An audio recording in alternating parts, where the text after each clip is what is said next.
A long time ago, in the village of Ofala, there was a princess named Ifunanya, the first daughter of King Obasi. Unlike her two younger sisters, Ifunanya was unmarried because of her breast size. Princess Ifunanya, the jewel of the kingdom of Ofala, was renowned for her beauty except for one flaw: her flat chest. Every suitor had the same complaint: how will you breastfeed our children? She was not getting any suitors because her breasts were extremely small, like orange seeds. Frustrated, Ifunanya tried every remedy under the sun. She massaged her breast with imported shea butter, ate endless bowls of ogbono soup her aunt swore it would grow something, and even tied calabashes under her clothes during palace dances. She drank herbal concoctions, rubbed snail slime, prayed in secret, and even slept upside down, because an elder claimed it would shift something forward. Nothing worked. Some villagers began to sing songs mocking her behind her back, and the issue of her tiny breast size was always on the lips of village gossips. Some would say, "She looks like one of the palace guards." Others whispered, "Did you hear she finished one whole pot of ogbono soup in a day and even wore calabash under her dress?" One day, Ifunanya heard of a powerful herbalist who claimed he could grow anything after 3 long days in his shrine. The herbalist handed her a special potion.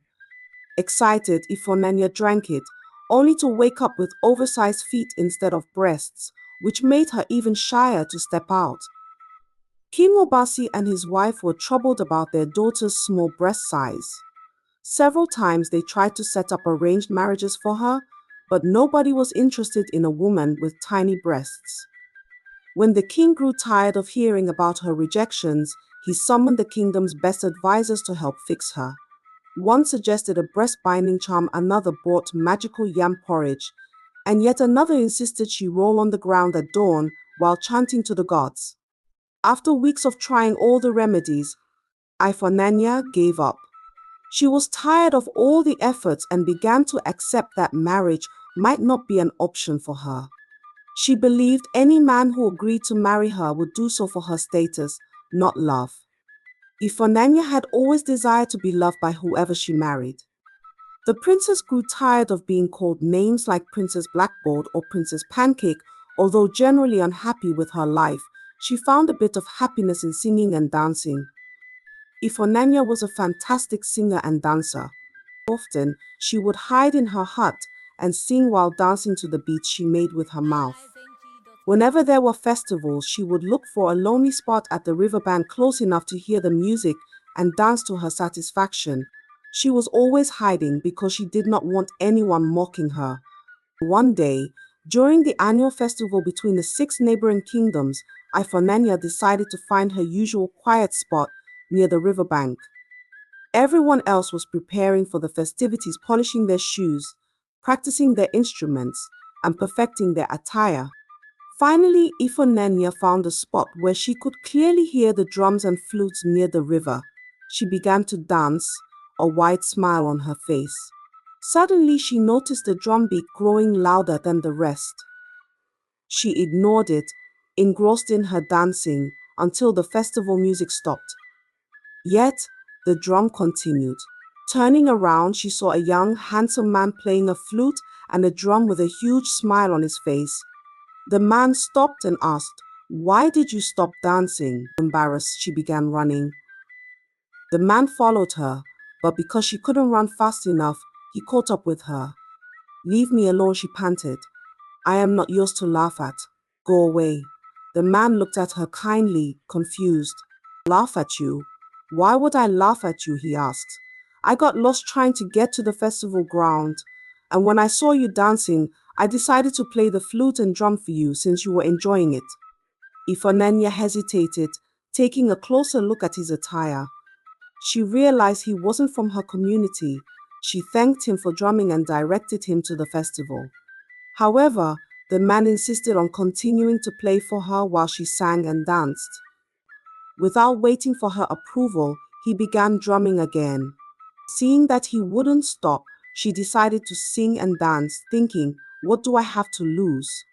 After all, he wasn't from her village and they would likely never meet again. When she finished dancing, she smiled and said, "Thank you, stranger. I really enjoyed myself." "My name is Femi, not stranger," he replied. Ifunanya introduced herself and said she had to return home. Femi pleaded with her to meet him again the next day, and Ifunanya agreed. That night, she thought about the man. She was curious about why he was so kind to her and why he wanted to spend time with her. Of course, he's not attracted to me, she thought. He hasn't noticed my tiny breast on my chest. The next evening, she met Femi again. They talked, got to know each other, and danced. Days turned into weeks, and they continued meeting at their secret spot. One day, Femi confessed his feelings. "I've fallen madly in love with you, Ifunanya. It's the size of your heart that matters, not your chest." Ifunanya was shocked. She never believed anyone could love a woman with such tiny breasts. Overjoyed, she confessed her feelings too. "I will come with my people on the next market day to ask for your hand in marriage," Femi said excitedly. Ifunanya informed her parents, who were overjoyed. But before the day arrived, a heavy rain flooded the village, collapsing the bridge connecting their kingdoms. The only other road was a dangerous forest path that would take weeks. Ifunanya grew sad and disappointed, but her troubles worsened when the royal council began pressuring her to marry an old man since no man was coming for her. They started to call her a liar, claiming that no man was even coming for her hand in marriage. The villagers couldn't stop laughing at her. When she jumps, the only thing that moves is her shadow. Which man will marry his fellow man? They mocked. This pushed Ifunanya to beg a medicine man to help her. He gave her a miracle oil, but he warned her, "If you use too much, unexpected things will grow, and you might even lose what you wanted the most." In her excitement, she applied the oil immediately after she got home and slept afterward.